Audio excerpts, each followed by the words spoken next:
অজানা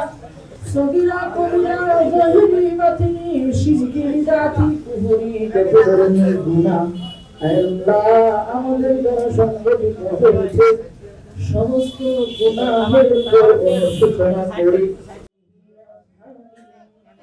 ربنا آتنا في الدنيا حسنة এই বাংলার জমিনের জন্য এই বাংলার জনগণের জন্য আপনি তার হায়াতে জিন্দেগির গুনাহগুলো মাফ করে দিন আল্লাহ তার কবরকে জান্নাতে যে আদর্শ ইসলামের পবিত্র হচ্ছে আল্লাহ সমস্ত আল্লাহ মানুষের জন্য যেন কাজ করতে পারে আল্লাহ এই সমাজ থেকে সর্বপ্রকারের দুর্নীতি আর সন্ত্রাস বন্ধ করে এই সমাজকে যেন সুশৃঙ্খল আর সুন্দর করে গড়ে তুলতে পারে সেই তৌফিক আপনি প্রদান করুন আমিন বিরহমাতিকা ইয়া আরহামার রাহিমিন।